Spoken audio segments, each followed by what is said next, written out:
All right. All right, welcome everyone. Let's see if this has started. Just preparing the streaming, I think. Okay. Well, you let me know the specs if everything is going according to plan. If who's joining, who's not joining. I mean, you don't have to tell me actually. Just let me know if you need me to fix my mic or fix the camera. Yeah, um, I think it's kind of settled. It's, I think it's preparing. It's already live. Can you hear me?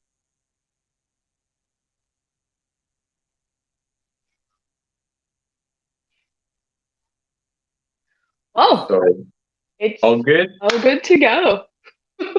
We are ready to go. Yeah, yes, it is. Okay, cool. Some friends asked me if this live is gonna be saved, and I told everybody depends how it goes.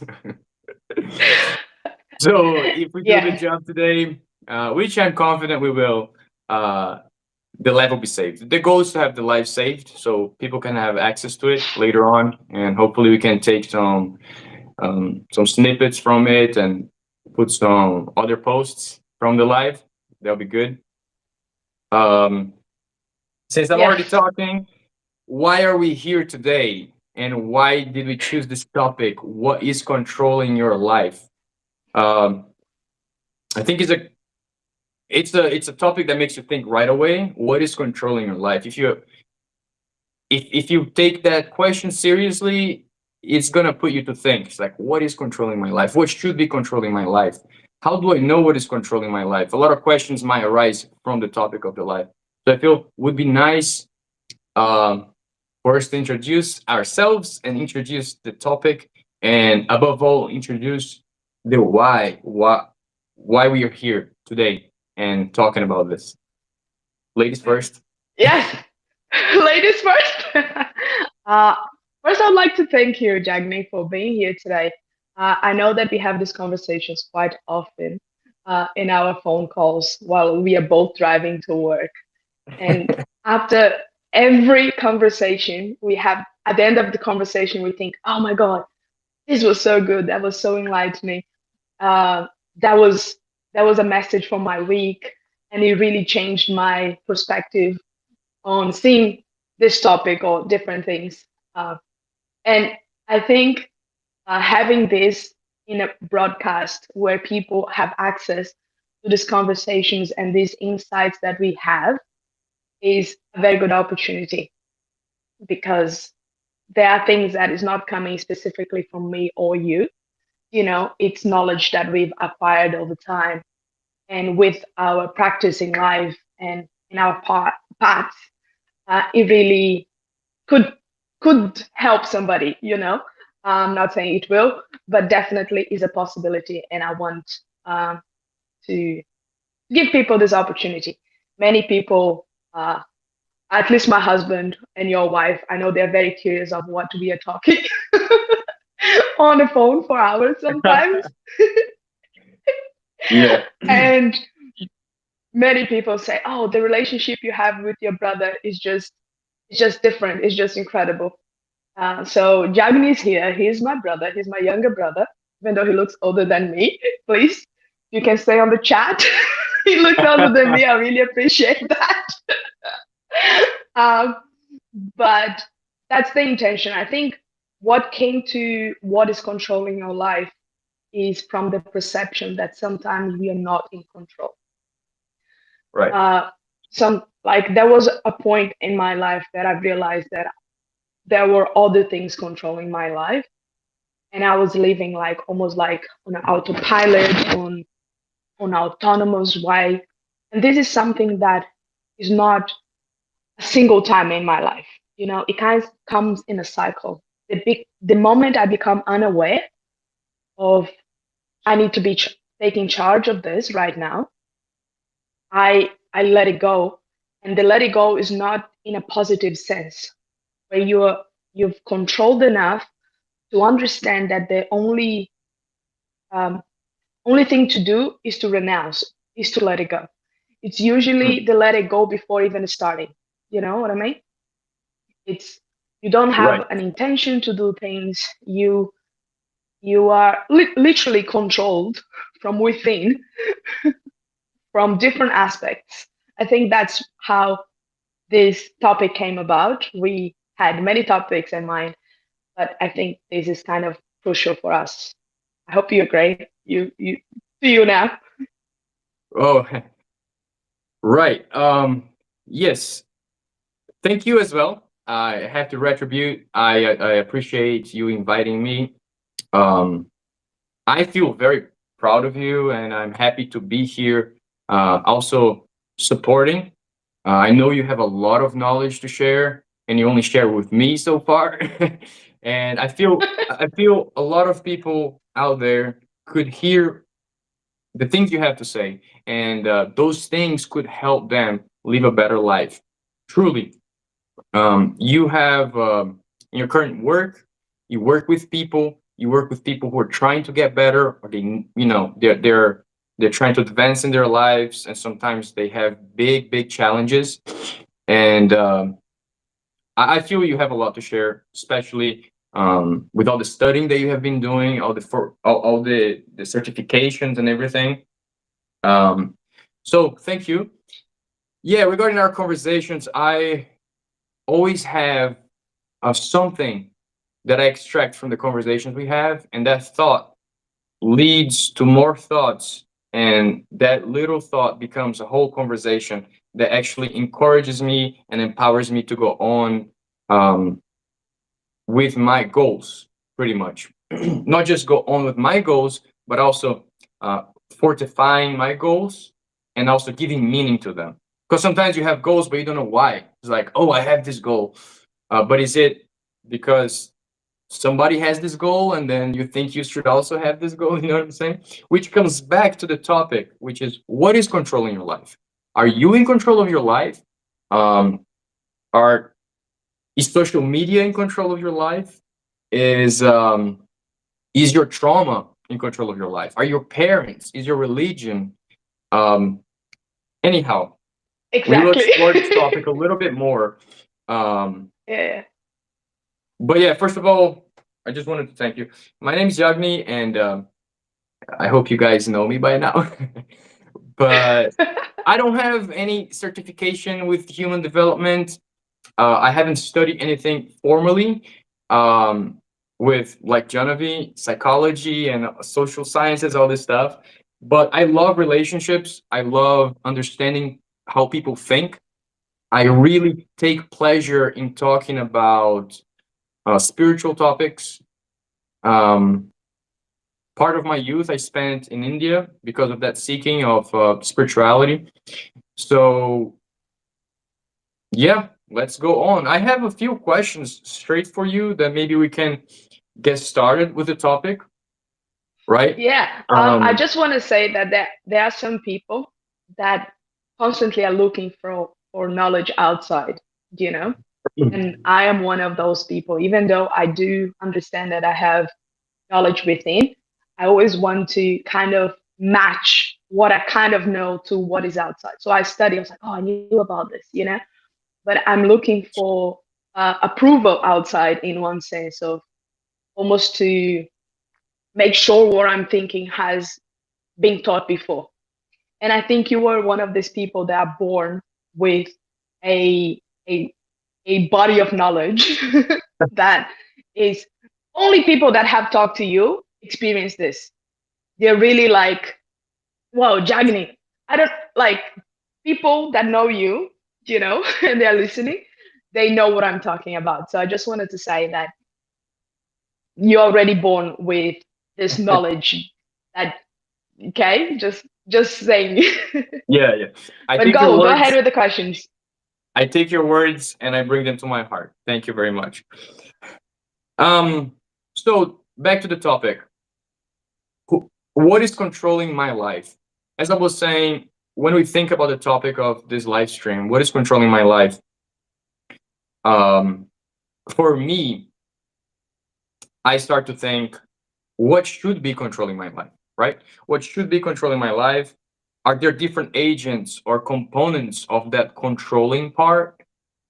Um, and most importantly, how can I identify what is currently controlling my life? Is there, okay, to simplify, let's stick to this question and we're gonna sprinkle the questions along the along the life. The first one, how can I identify what is controlling my life? Are there symptoms? Are there things I should watch out for? Are there mental habits that sometimes can indicate that something else other than myself or what should be controlling my life? You know? Yes. I think the first sign that something else is controlling your life, you're always tired, you're always complaining about your life, you're always saying that I'm doing this because of. So Mm, I'm doing this because of my parents, or I'm doing this because of society. I'm doing this because my work. I'm doing this because I got sick. I'm doing this, like you always outsourcing the cause of the challenges that you're facing. You're always putting it out there. Um, you you literally like you live your life saying that your cans and cannots are always based on something outside of yourself. Um, I see. I cannot do this because um, every time that you're talking to someone, they will say, "Oh, why don't you exercise?" "Oh, I don't exercise because I work too much." Mm, Why don't you change jobs? Or why did you choose to study law? "Oh, because my parents wanted me to study law." You know, like you're yeah, always outsourcing the problem to something beyond yourself. And then you realize that you're not controlling your life at this point. And this could be in in a religious sense, or it could be my mentor is saying for me to do this, or my guru is saying for me to do this, and it's not your own choice. Does that make sense? I see. Or could I even say that it might be your own choice, but the reasoning is that something else caused you to take that choice, right? Yes. So you're always, in one sense, controlling what you want to do or you don't want to do. But sometimes you feel like you are commanded by or demanded by somebody else, and you're acting on behalf of that person Mm, rather than being aware of what you really want. So the lack of awareness of of your own goals, but it's very blurry because if you, I would say myself, right? There was a point in my life that I was very concerned about my parents' health, yeah. and and this was something that was really constantly playing on my head.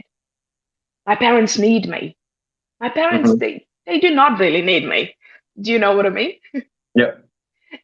And in my head, I was like, oh, I'm leaving them alone. And I started trying to control their lives to, oh, you should move somewhere else because if you move somewhere else. So instead of controlling my life, I tried to control their life because I didn't want to deal with the issues that I was facing myself. Uh-huh. You know, do you get it? So it's So I, in, I see. So it so could also be instead, a. I'm so sorry. Please go ahead. go ahead. So what it occurred to me, it could also almost be a form of procrastination. You let something else control your life because you don't really want to control it. You're almost afraid of controlling it, or you don't want that responsibility. So it's easier to live your life for someone else's sake, or for someone else's purpose, or for indirectly someone else controlling your life is better because it gives you excuses. So it's almost like a form of procrastination. And this is very, it's almost like a child. It's like Hmm. your inner child per se.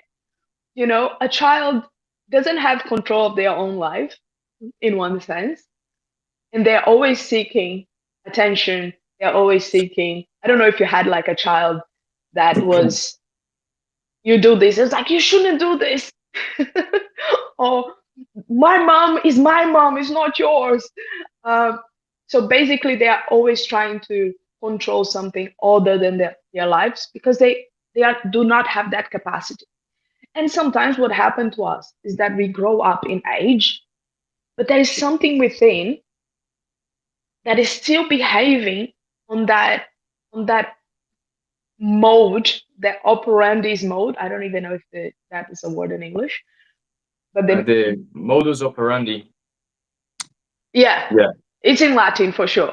The modus operandi is that I am behaving with that same mindset as an adult, I see. Yeah. and instead of doing the things that uh you're procrastinating, you are focusing or you're diverting yourself to all these other things. Sometimes is people that have a difficult marriage, so they don't stay in their house, right? Instead of dealing with a difficult relationship, they start working too much and they say, oh, I have a difficult relationship because I'm working.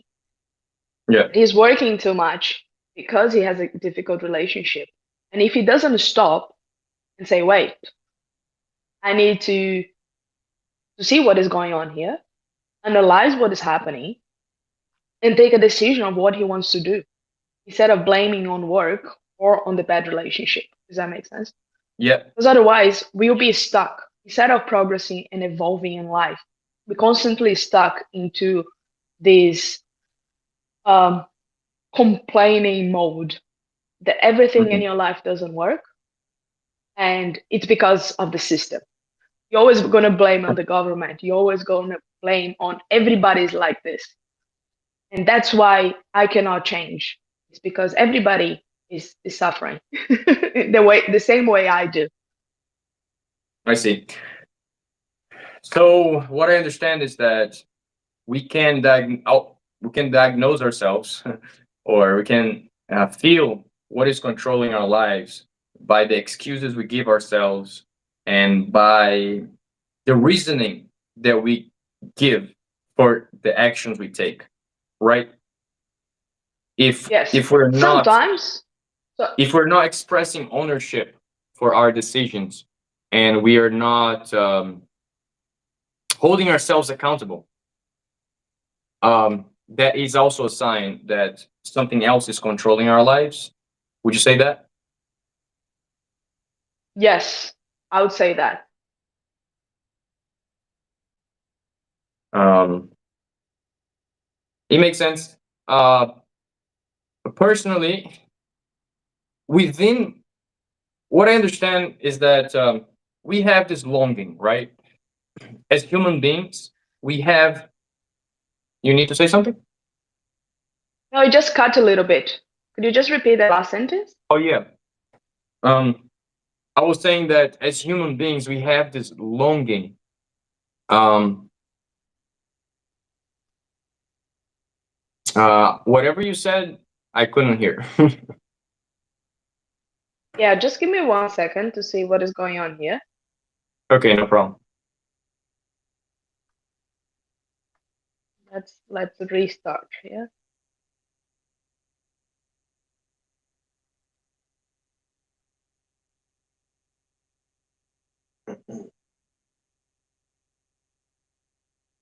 Um, you can hear us. I'm just confirmed that everything is fine, and I'm perfect. Okay, let's continue. Okay, great. So as I was saying, as human beings, we have this longing, which is, I feel, what also gives meaning to our lives and the impetus to live. It's um, it's a feeling we must go on. You know, we need to continue, and we need to survive. Right, the first level of Maslow's pyramid. We need to eat. We need to have a shelter. We need to be alive, pretty much. And I noticed that within my quest for spirituality, within my quest personally, I had the longing to understand like what's going on, like what is life about. So within that quest, I noticed that there are a few traps on the way that even when we're trying to expand our barriers, we're trying to expand our knowledge, expand the way we understand ourselves, um, the way we understand our situation, the world, the environment. Sometimes we fall into traps of finding a source of knowledge, might be religion or might be a philosophy, and then you let that philosophy and that religion control you because you have faith in something, and then all of a sudden it's like, oh, this is good, maybe this should control my life, not me.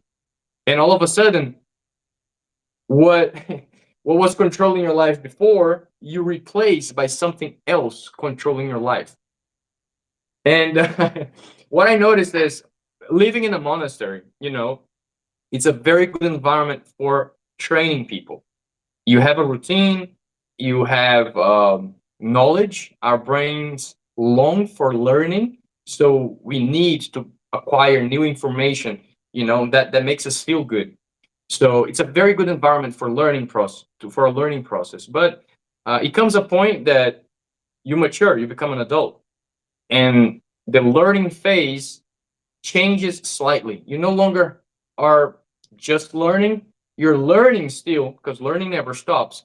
But now you also have to start giving back, and you need to take care of yourself pretty much. You need to put in practice what you have learned.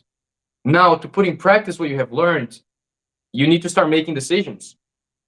And those decisions, depending on the level of decision, right? Whether it is just maintenance, keeping yourself alive, or your social environment, um, decisions regarding your relationships, you need to make those decisions yourself. So if you have an agent that controls your life, sometimes can feel very good.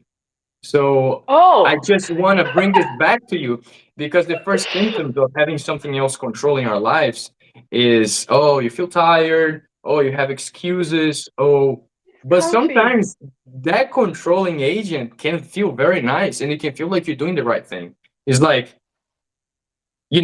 I read a book, the book has the answers, and then all of a sudden it's like, well, I should do this, I should do that, and I'm just doing what the philosophy tells me. I'm just doing, and then once again, you're back in the same trap, back in square one, where you're letting something else control your life, and you're giving up your very, ability to make decisions and your responsibility. Because as you give away the control of your life, indirectly or directly, you're giving away responsibility, and then you stop developing Yes. because you're not taking ownership for your actions again, and you're not fully allowing yourself to be who you are or who you're meant to be because you're letting something else control your life instead of just maturing as a tree, just giving what you're supposed to give, growing how you're supposed to grow, adapting to the environment. But nonetheless, it's your effort, it's your decisions,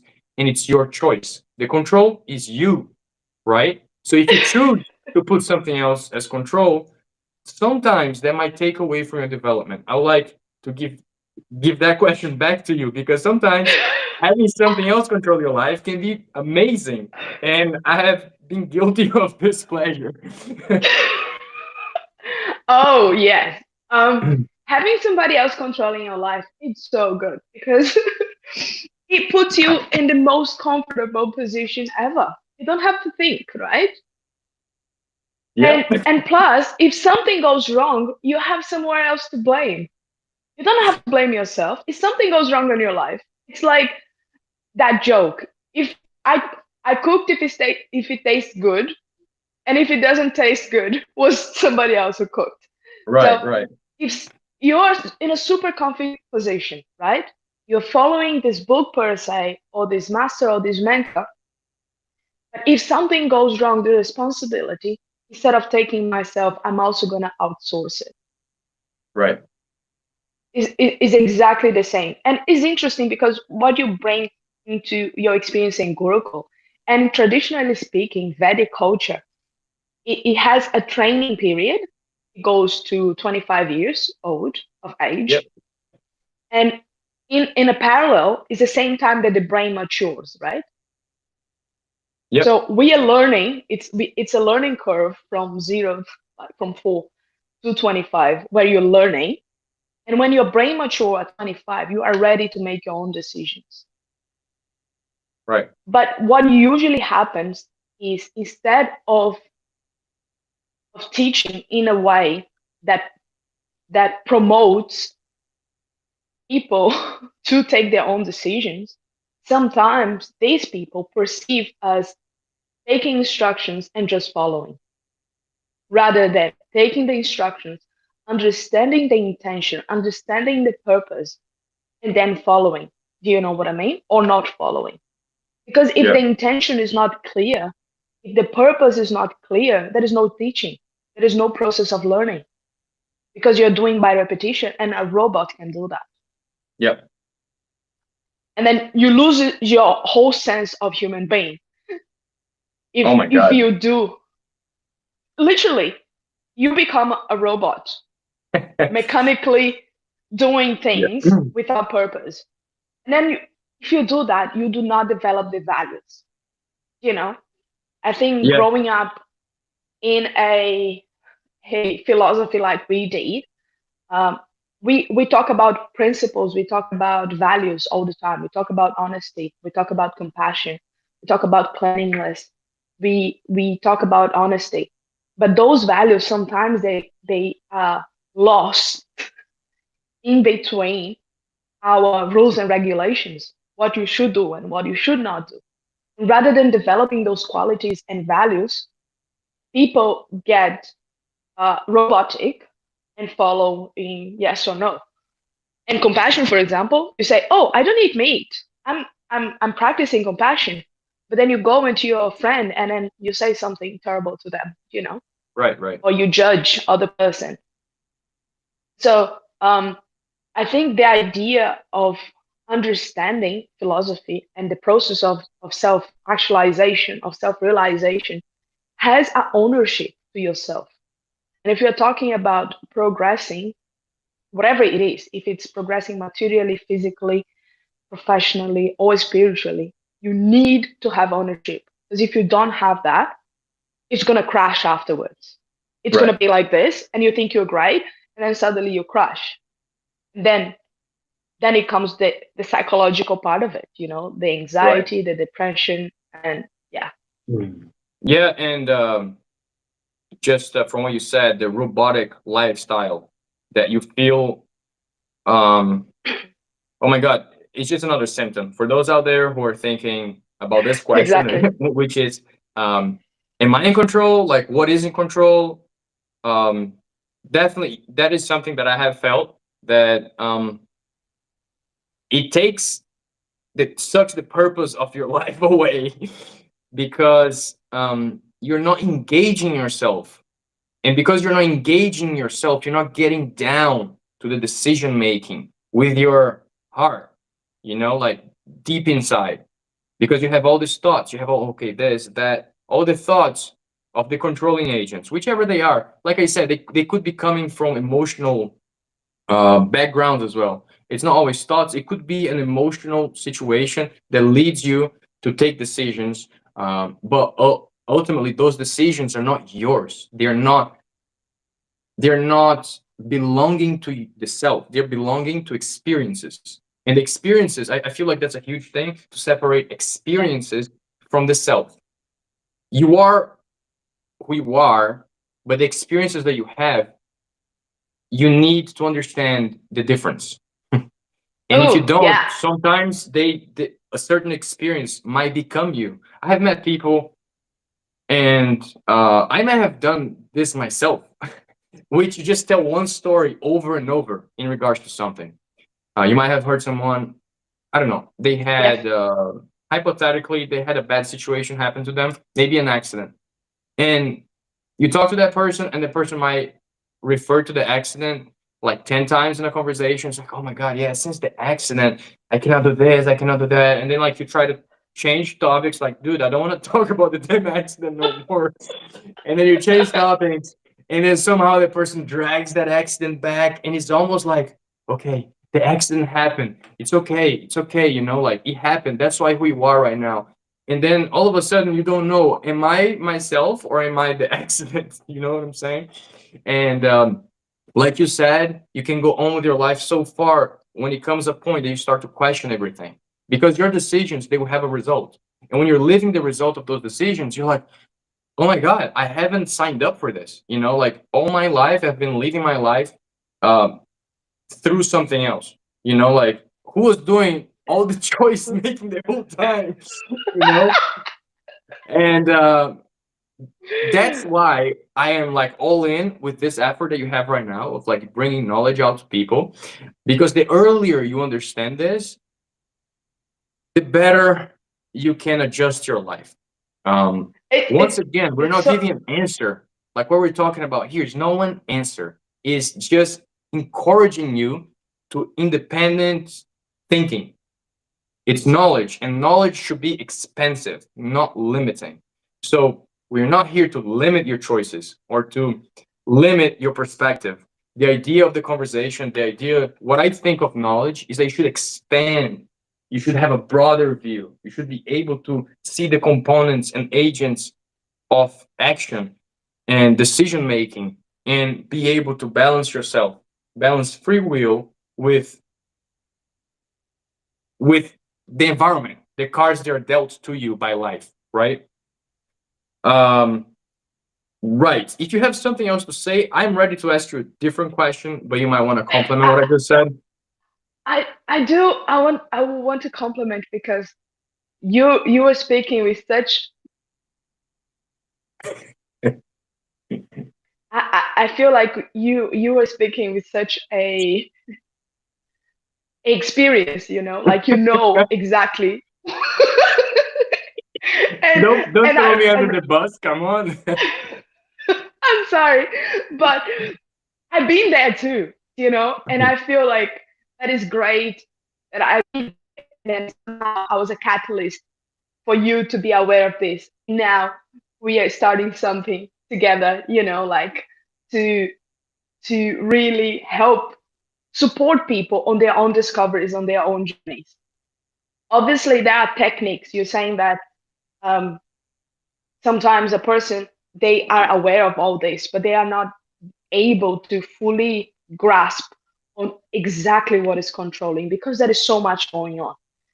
Sometimes in their lives is such a network of confusion or controls, and sometimes it's their experiences, sometimes are their beliefs, sometimes it's the system they are in. So their internal aspects, external aspects. Sometimes they are looking something in the past. Right. Sometimes they're just looking something in the future. And the field of their life is so um, complex per se that they are unable to identify that themselves. And that is a method, that is a structured method that you can look at your life and almost like take a picture of what is going on in your life. And then we are able to see, okay, are you in control or not? I always Right. give an example like that it's almost you have a car and you're supposed to be driving. There are sometimes you are driving the car, but the car is broken. Right. So are the external aspects. Sometimes you have a good car, you have you're driving, but the path is not clear. And you don't know where's the direction. Sometimes you are sitting in a car, the path is clear, but instead of sitting on the driving seat, you're sitting beside the driving seat Right.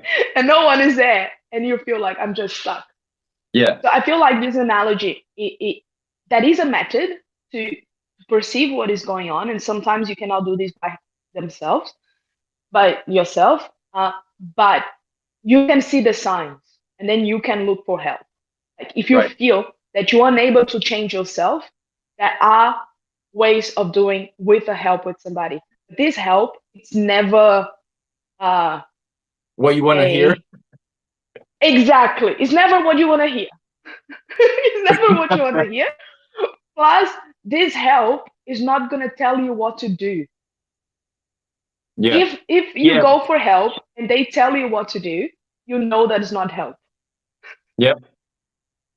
They will push a bunch of questions to you and say, "What are you doing this? Why, how?" They'll put a bunch of questions to you, and you will finish the session like literally. I didn't understand half of what this person said. Yeah. Understand? Yeah. And yeah, so I just wanted to say that, and then you can pass it on to the next question. It's Well, so of good. course. What I noticed as well is that when we are living in a life that it's not meaningful, first of all, having someone else being in the passenger seat, not knowing who's driving, can lead to a feeling of meaninglessness in your life. You're like, you just feel the emptiness. It's like you go to sleep and you're looking at the ceiling. It's like, man, what's going on? You know? And when it gets really bad, when you wake up, you also like, oh wait, like what am I doing? Like, why am I getting? It can lead to feelings of meaninglessness that makes maybe gets you stuck, and that's so important. That's so important because that's the divine gift for you to change. Change is most of the time, I would say always, change is always the answer. If something is not, something is feeling different, if you feel something is not feeling like it should, the answer is in change. And generally, the change is sparked by something not working right. You're not going to take your car to the mechanic if it's running great. You take the car to the mechanic when you see lights blinking, weird noises, and then you start to freak out. So that divine gift of feeling weird or feeling doubtful or feeling lost, that's the divine gift sparking the change. And for those listening to this, please make a change. Please listen to that voice, listen to the symptoms, and look for something. It might be right close to you, but you have to be open to it, right? And what I noticed as well, that when that meaninglessness is there, we need to develop somehow. We need to gain from life. It's a whole, like, we breathe in, we breathe out. We have to take from life, we have to give back from life. And I feel like when that's not happening naturally, we feel like we're not gaining, we're not going anywhere. That's when we start looking for cheap dopamine. We eat, we consume content that's not appropriate, we consume food that's not appropriate, but it will give a little bit of a, oh my God, it feels good right now, like sweets, all that stuff. I'm not saying that that's bad, but I'm just saying sometimes we cross the line because we are out of balance, right? Um, and that's just something that I I think it goes together with that feeling of meaninglessness. You start to and look for and things. Yeah, go ahead. and this feeling of meaningless, Jagni, it can go into dopamine, it can go into substance abuse, alcohol, drugs, and so on. Right. And we can also go into your health, mental and physical health. People don't usually realize, but sometimes when they're often really, really in burnout in work, they get sick. They're really tired and they get sick. And I think that's important to perceive that that is a language, a universal language that permeates everything, you know? So if you're getting sick, it's a way of your body saying you need rest. Right. So if you know that your body works in that way, what you do, you give it rest before it gets sick. Right. And instead of dealing with consequences, dealing constantly with the reactions of your actions, you can almost predict the reactions because you have a conscious action. Do you know Mm-hmm. what I mean? And this, it can go in all levels of your life. It can go in a professional level, in a relationship level, in a physical level. And and if you are able to perceive that balance, the natural process is to evolve. And if you feel that you're stuck, you know it's wrong because the Right. purpose is evolving. Do you know? Yep. It's coming out on the pyramid of Maslow is to advance in consciousness, is advancing in life, progressing. I hope this is clear for everybody that you need to analyze your life in a way that is holistic. Right. Because if you stretch one of the sides too much, if you stretch one of the sides too much, what happens is that it demands so much energy and the other one fail. Mm-hmm. And then there are not like laws of nature. You know, we can see that there is seasons. You know, there is a fluctuation. There is day, there is night, there is polarity, there is correspondence, there is gender. Right. So there are all these laws of nature that you need to understand to be able to navigate the material existence in a conscious way. Like Mm-hmm. Srila Prabhupada used to say that before becoming Krishna consciousness, you have to become a gentleman. You need to become conscious first before conscious of something. Right. So I think the point is not skipping steps. I think it's come down to earth and have a really honest understanding of who you are, you know, and really try to clean from all the dust accumulated for years. It's it's all the luggage that you are carrying unnecessarily.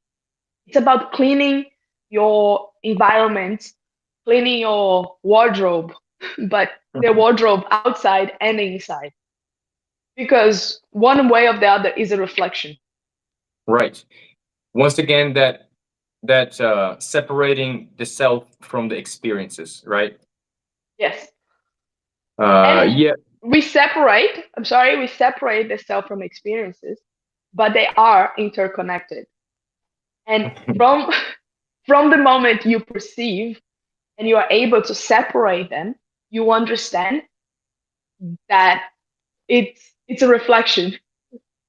Yeah. Yeah, thanks for touching this point of development is holistic. You know, first of all, it doesn't just go one way. You expand as a whole. So you can't just think about financial development without thinking of your emotional development, spiritual development, physical development. That's very important. And I have been guilty of that many times to focus too much of my physical development or focus too much on my spiritual development and then messing things up or financial development, you know. Um, yeah, but I want to, you know, feeding back from from the analogy of the car. I think it's a great analogy, and it brings us to a clear understanding. If you are in a car and you don't know who's driving, I believe you also don't know where you're going. You don't know what there's, like you may see the path as it's coming, but you don't know where it's going to lead you ultimately. Um, so we have talked so far a lot about how do we know that we are not in control? So how can we regain that control? So if I'm out there, I'm in a car, I don't know where I'm at.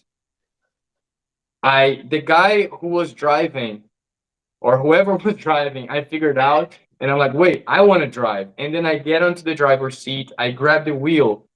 My question to you is where's the GPS? How can I how can I know? Sometimes we're so lost, especially if you go down the path um of not realizing this and making a change, and then you lead to things that can numb that sensation, substance abuse, the dopamine addiction. There's a lot of people talking about dopamine nowadays, so we're all familiar with this topic, dopamine Yes. addiction. How can we regain the control? How can we know? Because sometimes you don't even know what you want. Wait, why do I want? It can be very confusing and overwhelming. So, is there?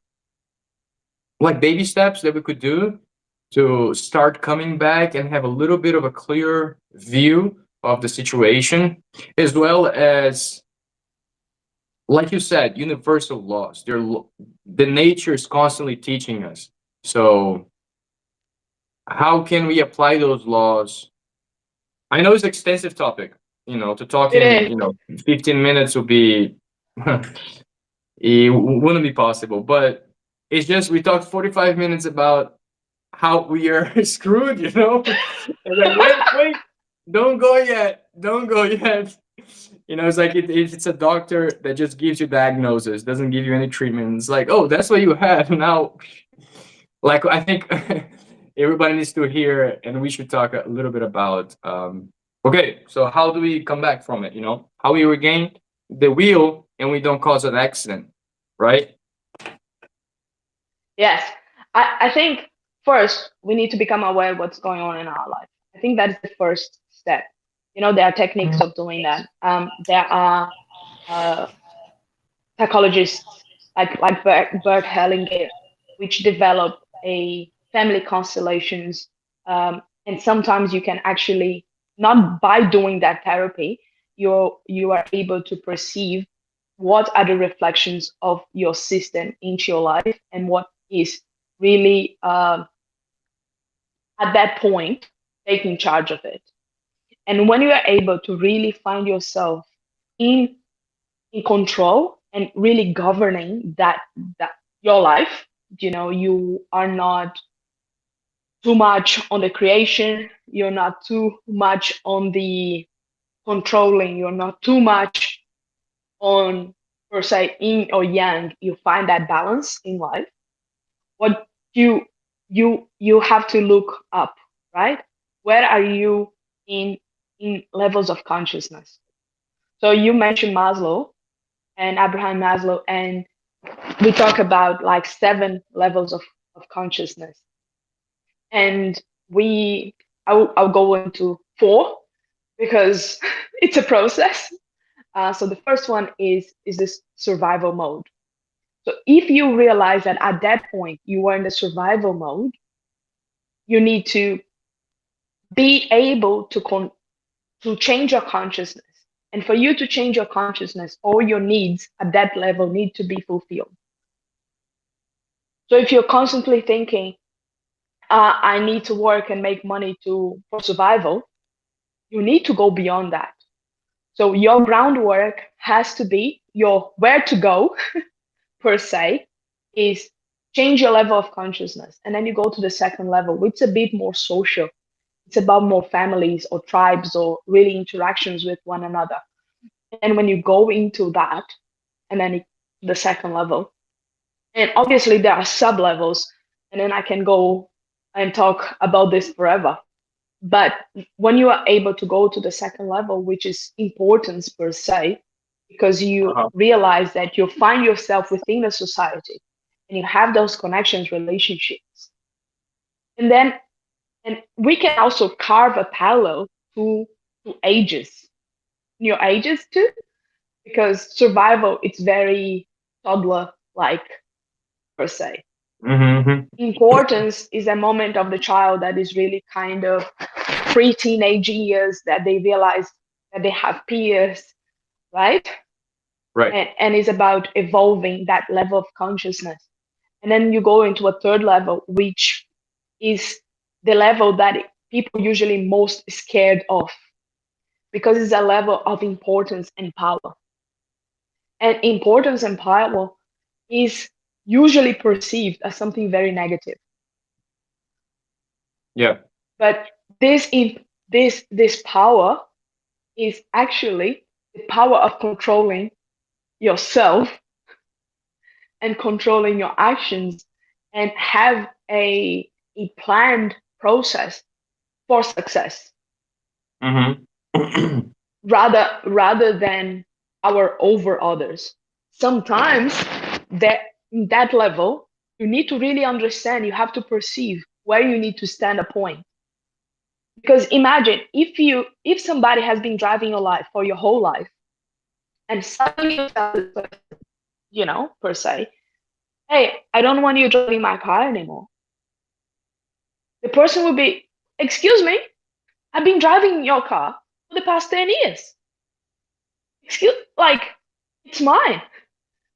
And they try to take ownership. So you really need to be understand, like, really understand and take ownership of, excuse me, that's me right now. Thank you for what you've done, Right. but goodbye. And then after this level of importance and non-importance, power and success, then it goes to a kind of self realization process.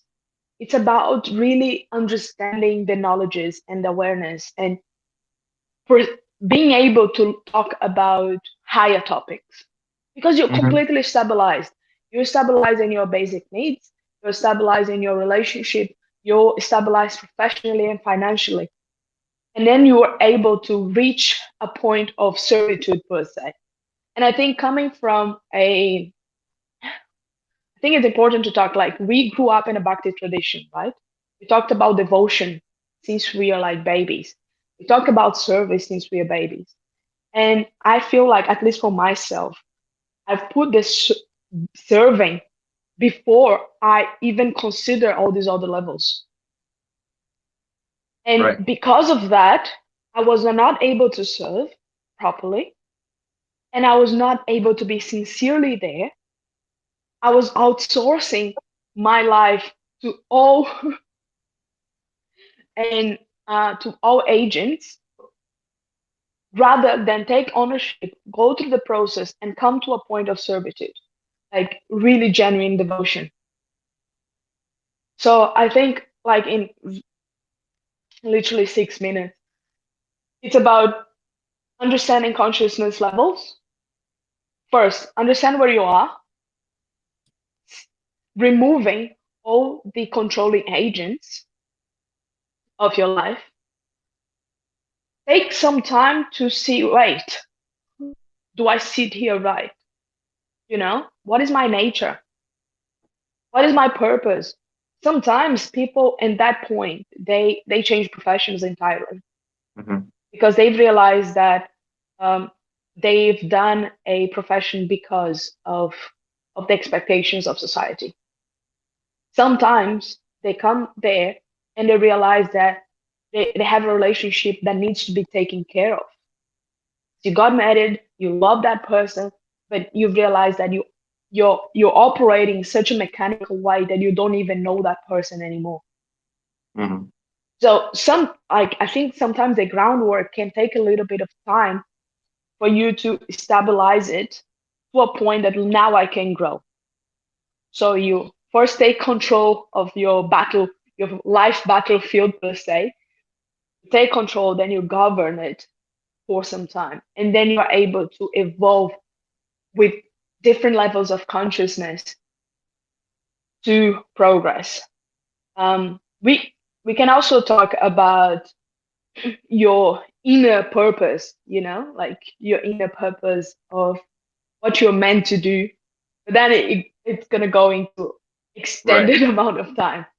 But I would say that you have a urge inside, and you're only able to perceive that urge when you're able to unpack all the other things that are blocking it.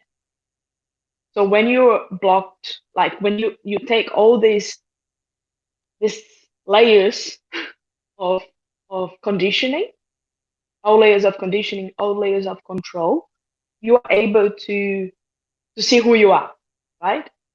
And when you are able to see who you are, then you identify yourself with the self, with the soul per se, that you're not even this body. You are more than that. You're not even your intelligence or mind. You're something pure that is eternal, that is full of bliss, full of knowledge. And like when you reach there, you are able then to see, you do the reverse journey to, okay, where I am, where I was, where I was born, this all experience. You only able to do that when you have that clarity of taking all this controlling aspects out. And then you're like, okay, now I know what to do. So Mm. if you are doing something with purpose, with intention, you know that you're guided by it. It's almost like a two-way street. It's a force pulling you and a force like pushing and pulling, yes. and and then you become a state of flow, you know you're flowing life. You go ups, you go down, but you're flowing. You see a movement rather than Mhm. stuck. I think that's the main thing, is like when you are not in control, somewhere in your life is stuck. You're not Right. progressing whatsoever. And when you know that you're in control, that is this flow, that is this movement. I just want to check with you. My mic got tired of my voice and decided to turn off. Can you hear me well? Yes, I can. Okay, cool. Um, Inspired to what you were saying, I I remember the story. So I was hiking in the Himalayas, and I was not doing very well. I was very tired. My tummy wasn't good at all. um, and I was hiking, and it was a long hike. It wasn't a 1 day hike. It was, I think, was 3 or 4 days to cross a range. So we went up a hill, went down a hill, going from one one river source to different rivers, from close to Yamunotri, where the Yamuna River goes, flows from, to Gangotri. Not exactly Gangotri, but like closer to Gangotri. And from there, we took a jeep. Anyhow, it was a long hiking trip, and the key that I got from it was that I was so sick. But there was no going back. Like we are past the point, and we are with a group that there's no going back. Like it's as bad as going forward. You know what I'm saying? So I was like, okay, there is no way back. And then like we would go down a hill, and I'll go down the hill. And the thing is, when you're at the bottom, when you're in the valley, you look up the hill, and it feels like it's the last hill you're gonna cross because you're so high up. And then you're like, oh my god, I'm gonna go up this hill, and then it's gonna be going down, and then I'm done. And then I go up the hill, and there's another hill, and then I go down the valley, and it's like, okay, after this one, we're gonna start going down because we were hiking up the whole time. At some point, we have to start going down. And I was just praying, like, please let this be the last hill. Anyhow, what I got from it is that this process of identifying your degree of consciousness and going to the next degree, it involves risk. It's not comfortable. It's not. Growth hurts. That risk taking is an essential part of it. And connecting to the story, I realized that I only knew how many steps, how many mountains were there once I go to the top of the mountain. So we have to deal with one challenge at a time. You're not going to get to the Yep. third degree unless you go through the second, right? So I didn't get to the fifth mountain until I got to the first four, but I only saw the second mountain once I crossed the first. So sometimes this evolution can feel, you feel in your guts. You feel like, oh my god, but I can't. But you're gonna give tons of excuses. You're gonna give tons of, let's change the term, not excuses. You're gonna give tons of reasonable motives why you shouldn't do something. Reasonable. They make sense. Oh, But the evolution, it takes, you can talk about this way better than I can. But I just wanted to point out that so far I haven't been much of a risk taker. I I think of something and I go all the way through the idea, and I'm like, no, I'm not gonna do it. Like before I do anything, I go through the whole process, I get the outcome, and I'm like, no, I'm not. do you see? Basically, our brain receives per second 11,000 thoughts, right? And what we do is that we distort, we delete, and we, oh my Lord, delete, distort, and generalize. And we generalize, right? And we distort, delete, and generalize based on your past experiences. So if you base your decision making into your past experiences, what is the likelihood for your future experience being different than the past? You get it? So if you have to stop and do this process autonomously, because then if you continue operating your brain, that's how the brain works. The amygdala is there, fight or flight. What you gonna do? It That's a natural response. It's like a biological response because and after 11 million thoughts per second, you can concentrate into four. So imagine how much deleting, distorting, and Right. generalization are you doing constantly? So risk taking is important because you put something new, you're experiencing something new.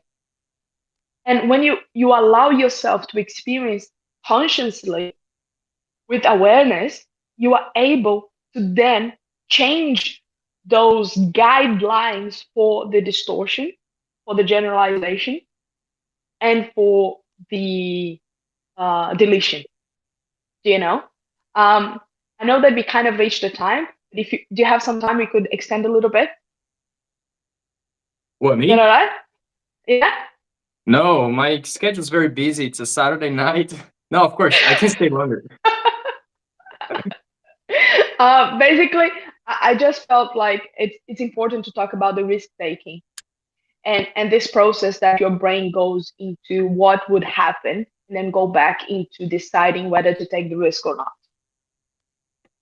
Um, and like I've moved 3 countries in the past like Oh my 7 years, God. right? That's what I was hoping for. I was hoping for this story because you're talking about Uh, risk taking, and I remember you taking risks to get a better life, and I was like, "Don't do it! Don't do it!"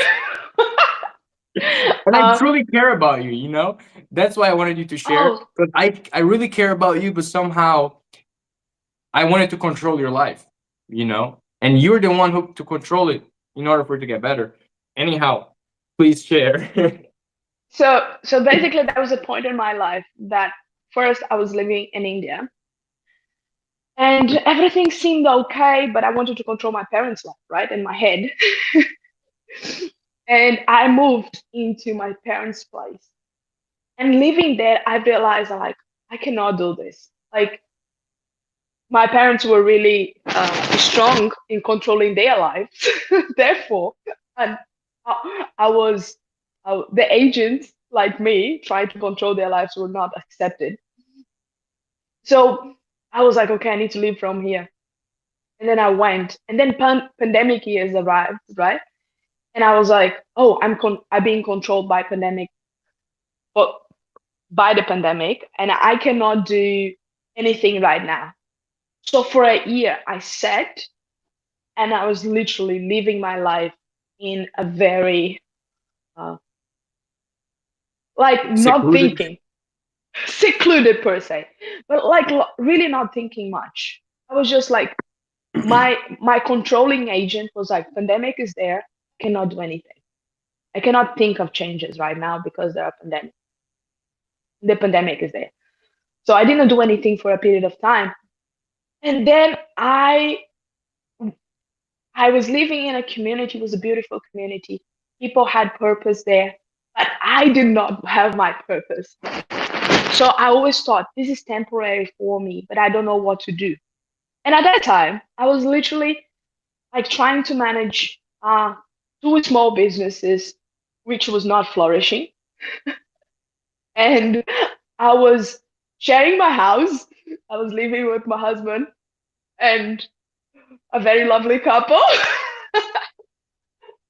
and and sometimes even like the daily activities were like, it it was just, how can I say, like looking back, it looks surreal to me to not have a level of purpose.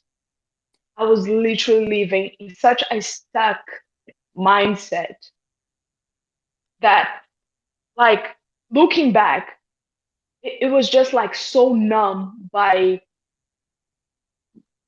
it was so clouded, you know? I wasn't able to do anything. Like, in none of my areas of life, I was progressing.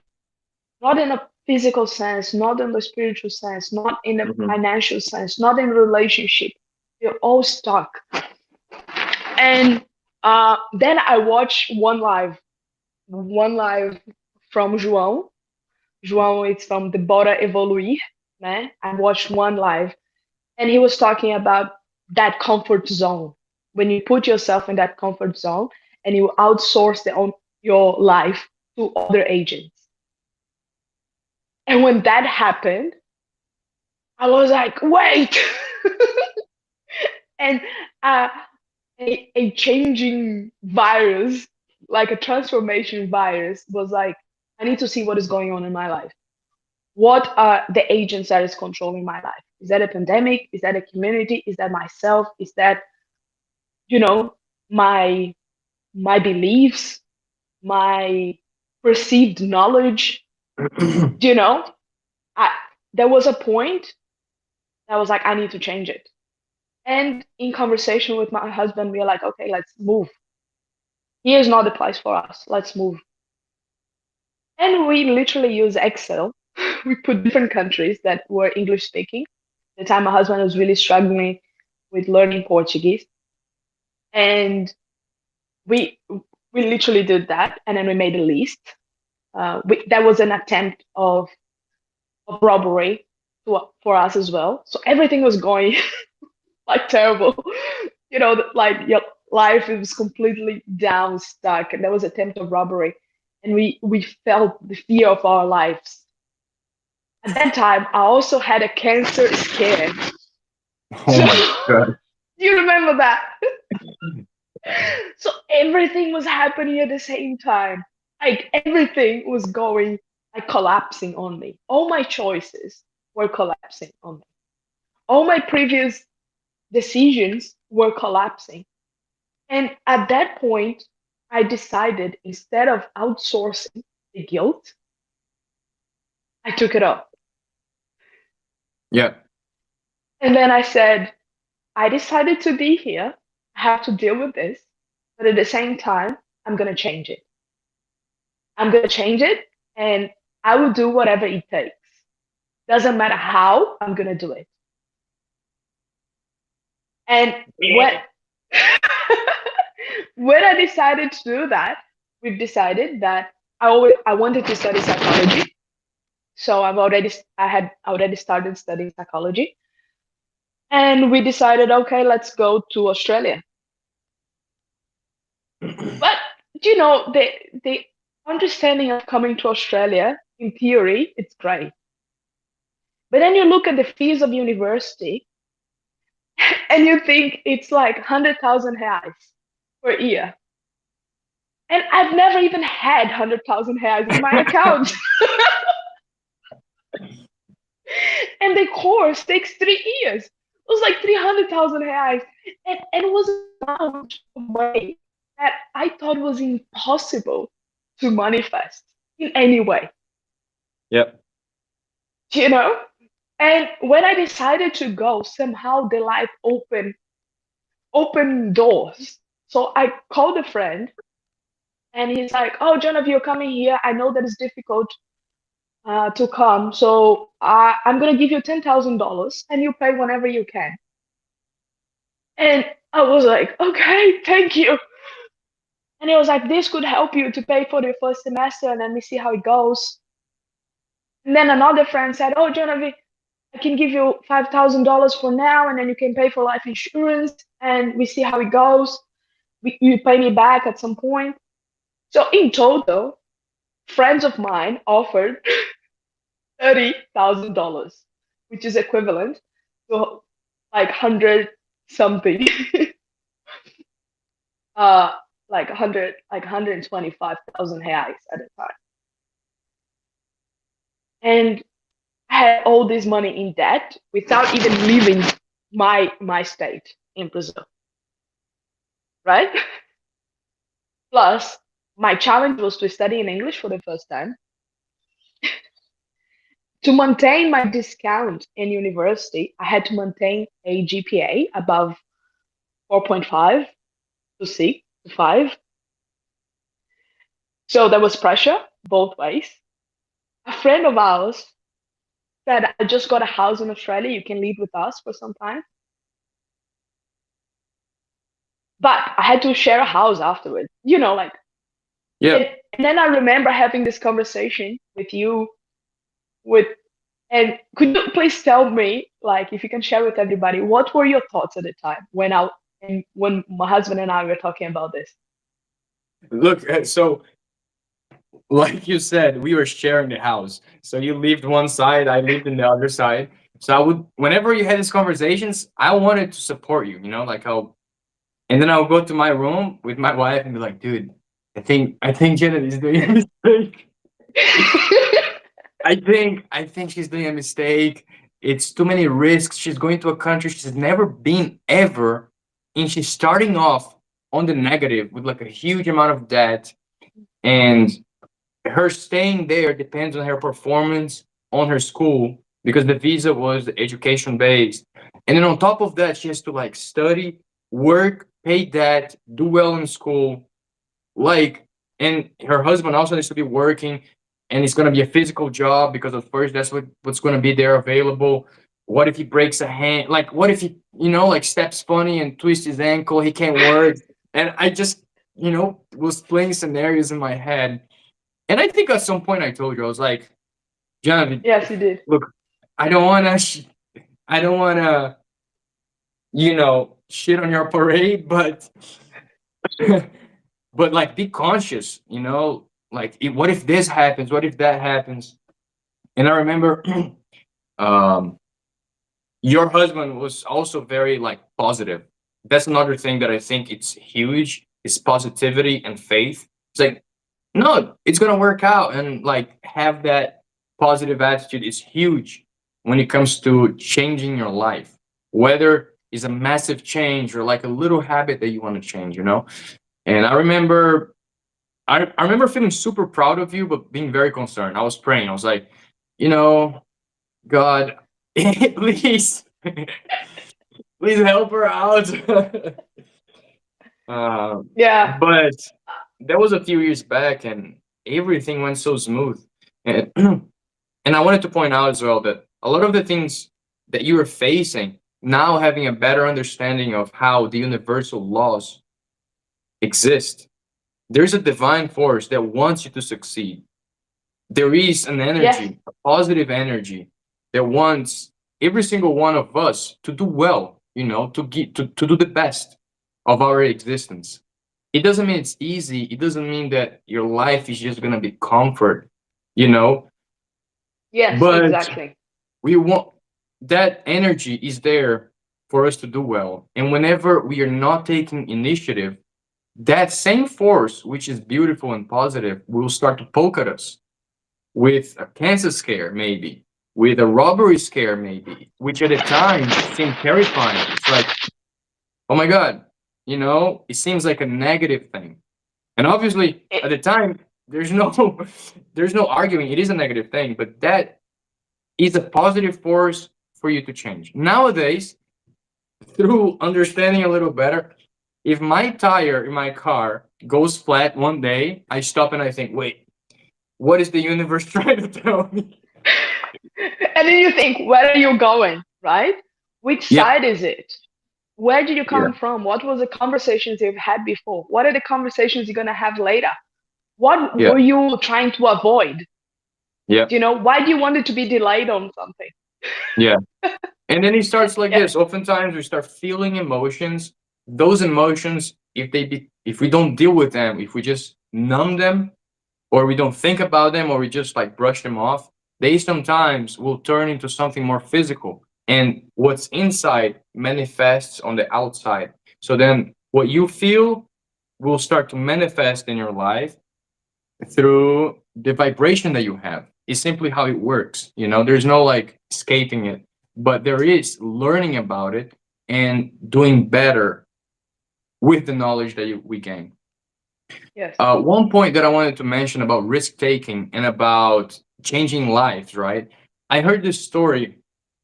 I don't remember who, but was talking about the miracles that Jesus performed, and he was telling a story, but he was basically mentioning. I don't know if that's scriptural, if that's how it's dictated in the Bible, or how it's dictated. Anyhow, what I learned in the story is that Jesus would go up and say, "Get up and walk," or he would call somebody across the river and it's like, "Hey, come towards me."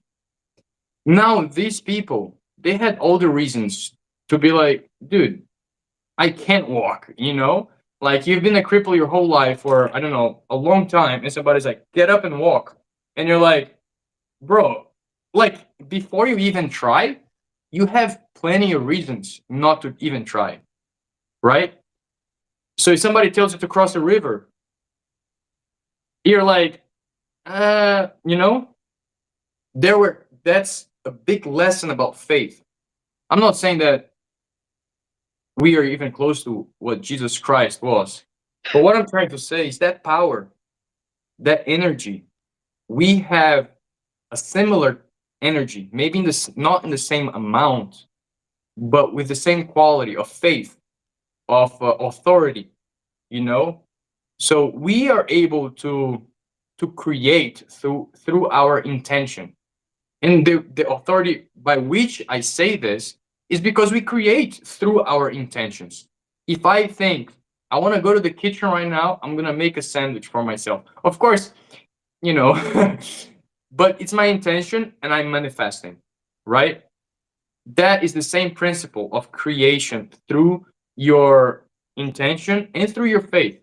So when Jesus Christ ordered, "Get up and walk," they got up and they walked through their faith. You know, sometimes to change in life, we need to have that faith that there is a bigger energy than us, a collective energy, which we may call different names, right? But that energy will be there with you and it wants the best for you, whether you succeed. And what is success ultimately? A lot of times we think that success is getting the planned result, is like, "Oh, I'm going to do this and I'm going to get that." And then we do, oh, success. That's one limited definition of success, but sure, let's just play with this definition. Um, through the successes or through the failures, that energy is there for us to get better. And how do I say, with which authority I say this? Just reverse engineering, But when you look at someone taking action, you take action, you get the result you want, great, you got the result you wanted, right? Now you take action, you don't get the result you wanted, you're taught in a limited way how to get your result, So whether you make a mistake or you get a win in your life, both ways, it's that positive energy, that divine energy leading you to the process. And And you know, sometimes like, the yeah. answer is in the mistake. Sometimes the success that you thought was a success is not in the desired result, is in the undesired result that leads to a higher purpose, or leads to the purpose that actually belongs to you. Yeah. Anyhow, just wanted to mention that faith is super important in the risk taking, not just in And yourself, but yeah. but you know, like faith, I would like the word faith in Sanskrit is Shraddha, and Shraddha it means place your heart in. So it's really pouring your heart into something, and when you do that, that's faith. And obviously, understanding a divine energy into it's very very important. But for those that do not have that connection, if they think of putting that faith into the heart, like pouring your heart into that action, you are leading into that divine within. We have the divine out in the universe, and we also have a divine within. In our language you call Paramatma. So we have that divine that is together with you, that you can put your heart in place into that action, and then you can actually have a result. And that is the whole point of success. Is not about the results. Success is about doing it. Success is about acting. Because if you don't act, we cannot be successful. Yeah. But if you act, your the outcome, it's like it I forgot person who created the bulb, who is known to be the light bulb. Oh, Ah, is it Thomas Edison? yes. And once he was asked, I'm not entirely sure if this is bona fide reference in a sense of like it's true or it's just a story made up. But Yeah. what I've heard is that he failed many, many, many times. Like, and people ask him, "Oh, like, how do you feel about failing so many times?" He said, "Oh, I did not fail. I've learned many other ways of now not to do it. Yeah. Rather than focus on the failure, it's more of understanding how you should not do something." And I think that that's the crucial. And another thing I thought was I paid all my friends. Okay, I paid everybody. I don't owe anybody anymore. uh, and it's about like the risk taking transform you, and by this transformation you are able to really go into different realm that you of experience that you never been before. And when you are there, it's when you see it, you cannot unsee it anymore. When you are able to realize something, it's not you cannot go back to that life. You cannot go back to that life, and you cannot waste your life doing things just for the sake of doing it. You have to put intention. You have to put your purpose, whatever it is. You have to identify this and then put it out there. Because if this doesn't happen, really, you know, the future, like reverse engineering is your results will show sickness, you know, your results will be, and mental health, anxiety, depression. Oh, I can go on forever about this, but just it's so important to take an action. I've actually completed the course on the certification of this method that I've gone through, which goes to the diagnosis process and the work per se, the evaluation of what is holding you back, what is not holding you back, what is actually controlling your life within that area, and to really be able to use knowledge into action, and then later on into flow of existence. So it's like it's a process, and you can do it your own journey, and you can also search out for help. There are many, many people that provide this service, and I'm not yet promoting the service here. It's not something that I am yet promoting. But I'm just saying that there is a process that you can analyze your life. You can do it yourself as well. So I think the goal of this life is to really promote awareness and uh, promote independent thinking. Like think independently. Think, stop, look at yourself. Are you controlling this? Are you not controlling this? What is making you acting the way you are acting? Because sometimes is I'm acting in this way because I heard 10 years ago that, you know, I should be doing this. And you have to think, who told me that? Was this mine or is this his or theirs? Or and then really be able to walk your path into a successful life, understanding what success is. Yeah, I think. Yeah, do you have anything to say? Like, I know you can be here for hours and hours, but Yeah, I want to do this again. I want to we do gotta this wrap it again, up at but some point, right? yeah. I Um, just want to thank you. And if you want to say anything, please go ahead. uh, I think we let's not get ahead of ourselves. I think we talked a good chunk, and maybe you don't want to promote yourself just yet, but I want to promote you. Um, I hope that you can come out with more content. I feel like you touched very dense topics that can be further explored. The 7 levels of consciousness, for example.